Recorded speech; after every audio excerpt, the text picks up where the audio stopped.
พ่อแม่พี่น้องที่ฮักเฮาก็ได้เข้ามาเลิงนำธรรมของพระเจ้าวันนี้เฮาลิได้เห็นเลิงพระเจ้าได้สร้างทูตสวรรค์แล้วก็มีคำถามว่าผีนั้นมาจากไหน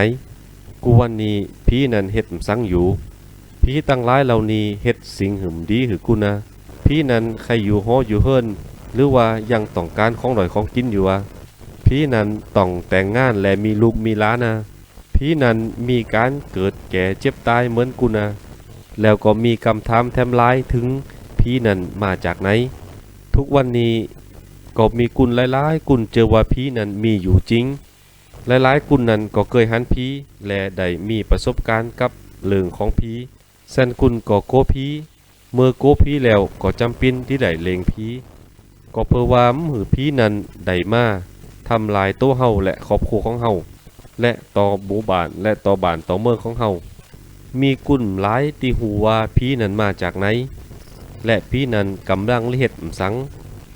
วันนี้เฮาได้เห็นหูถึงตีมาตีไปของผีเพื่อจะหือพี่น้องเฮาได้ฟังกันกุหูกุกุลพี่น้องที่รักก่อนที่พระเจ้าได้สร้างโลกจุมพูนี้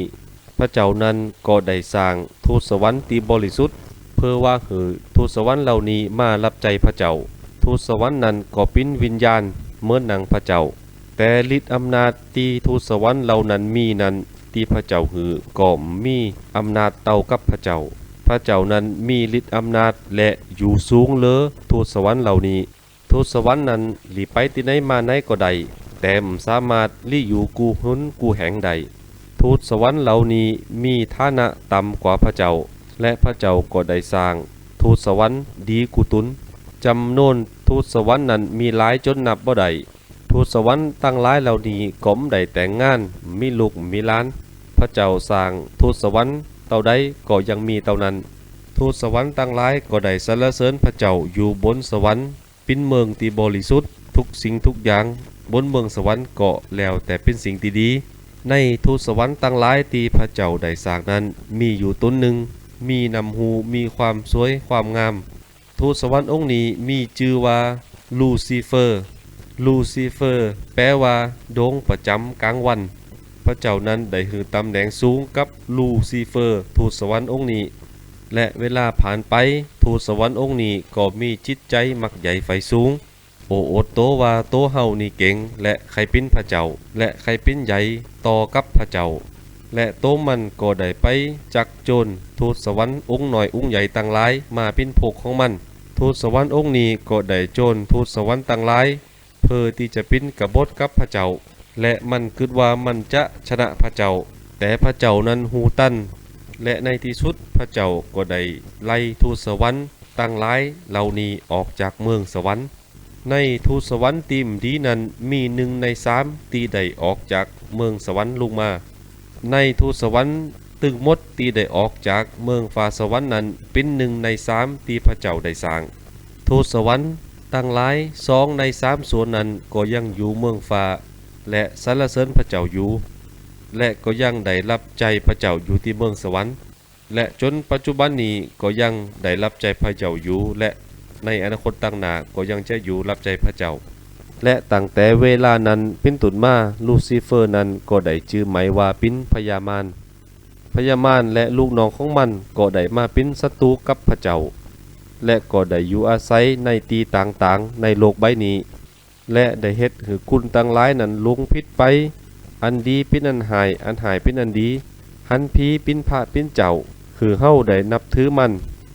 และคือกุนเฮานั้นได้ลงผิดเหมือนหนังพญามารและถ้ามันมีโอกาสมันก็จะได้เข้าไปสิงอยู่กับกุนและมันมาทำให้เฮานั้นเป็นกุนดี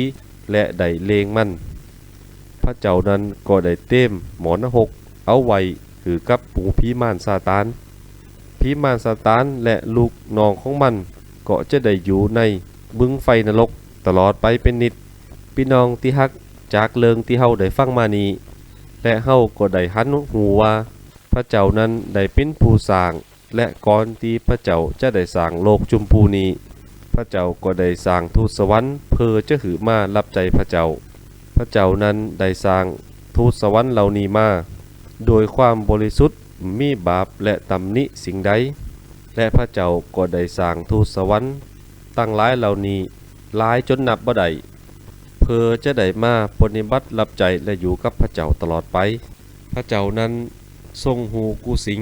เหมือนกับกุนแป้งนาฬิกานั้นได้หูว่าในนาฬิกา1อันนั้นมีมสังพองและอย่างเดียวกันพระเจ้านั้นก็ได้หูความคิดของพญามารลูซิเฟอร์นั้นหรือพญามารว่าจะมีแผนการมาต่อต้านงานของพระเจ้าสำหรับพระเจ้าแล้วมีสิ่งหนึ่งสิ่งใดที่พระเจ้าหูเพราะพระเจ้านั้นเป็นผู้สร้างทุกสิ่งทุกอย่างมีหูติบตาติบหูสินทุกสิ่งทุกอย่างในโลกนี้อย่างที่3พระเจ้านั้นเป็นองค์บริสุทธิ์ได้สร้างทูตสวรรค์พระเจ้าก็ได้สร้างทูตสวรรค์หรือบริสุทธิ์เหมือนกับพระเจ้าเพราะฉะนั้นเมืองสวรรค์เป็นเมืองบริสุทธิ์ทูตสวรรค์ติ่มดีติ่มบริสุทธิ์ก็จะต้องถูกไล่ออกจากเมืองสวรรค์อย่างที่4พระเจ้านั้นมีสติปัญญาและนำหูอย่างนี้แหละทูตสวรรค์ตั้งหลายที่พระเจ้าได้สร้างทูตสวรรค์ตั้งหลายก็มีความหูความรักแต่ว่าความหูความรักนั้นเต่าพระเจ้าเพราะว่าพระเจ้านั้นเป็นผู้สร้างก็จะต้องอยู่เหนือสิ่งที่ถูกสร้างอย่างที่5พระเจ้านั้นเป็นผู้ที่ตัดสินความในโลกชมพูนี้พ่อแม่กุนใดก็บ่ให้ลูกเฮานั้นเป็นโจรพ่อแม่กูกุนก็ให้ลูกเกิดมานั้นเป็นลูกที่ดีเป็นกุนดีดังนั้นแลพระเจ้าได้สร้างทูตสวรรค์ตั้งหลายมาพระเจ้าก็อยากคือเขานั้นเป็นผีมารซาตาน